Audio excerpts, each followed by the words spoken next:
করি কিস্তি দেওয়া পড়ছে কই যে টাকা ভাই এখন 1000 টাকা আছে 300 টাকা শর্ট কার কাছে জানি ভাই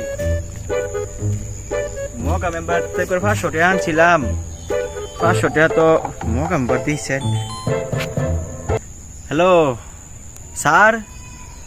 স্যার স্যার টাকা তো একটু শর্ট আছে বাউ করতেছি কিস্তি সমস্যা নাই বাউ করতেছি স্যার চিন্তা করেন না কিস্তি দিলাম পাবো আচ্ছা ঠিক আছে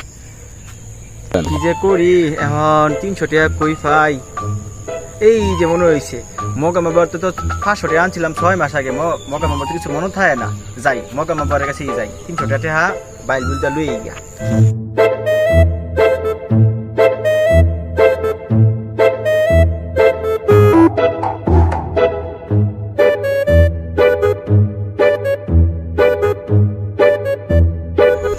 বাইতাছেন গো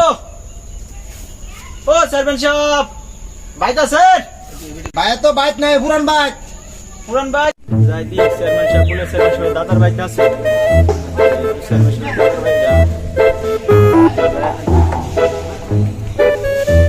আচ্ছা বাইতাছেন গো ও সার্ভেন্ট সাহেব কেডা গো আয়েন এদিকে আয়েন সার্ভেন্ট সাহেব আপনি ভাঙা বাইক কি করো আহা এই বাঙ্গা বাড়ির কথা কইয়া আমার দাদার কথা মনে করিয়া দিছো আমার দাদার কথা মনে করিয়া দিছো আমার দাদার বাড়ি এটা এই বাঙ্গা বাড়িটা আমার পূর্বের বাড়ি আমার দাদার আমার বাপের বাড়ি এটা থইয়া তো আমি নতুন বাড়ি যাইতারি না দাদা দাদা হাই সুবহানাল্লাহ এত মোহাব্বত করতো আমার এই দাদা এত সোহাগ করতো এত আদর করতো যে আমি এই বাড়ি ছেড়া আমি এই নতুন বাড়ি তুলতারি না আমি এই বাড়ি তুই থাকি এই বাড়িত পরেই মরা ও আচ্ছা যাক আমার দাদার কথা পরে কই আমনে কেডা জানি আমনের বাড়ি আমি অবাব্বা আজিজুল আমার দাদার লগে কথা কইলে খারাপ হ্যাঁ দাদা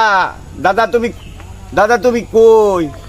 হ্যাঁ আমার শিক্ষার হইনা তুমি কব্বরের ভিতরে তুই ডায়া পড়ছো দাদা দাদা হ্যাঁ দাদা তোমার কি এটাই চাহিদা না ঠিক আছে দাদা এই 500 টাকা আছে 500 টাকা দাও সবা তাই দাও আচ্ছা বাইক না করে বাইক না ও মামু এদিকে আসা উঠতে বাবা তাড়াতাড়ি আইতাছি ও মামু বাইক না এদিকে তাড়াতাড়ি দাদা ডাকছে মামু বাইক না এক কাম হর এটা দা 1 কালি হরবি কলা 2 কেজি দুধ আর ফল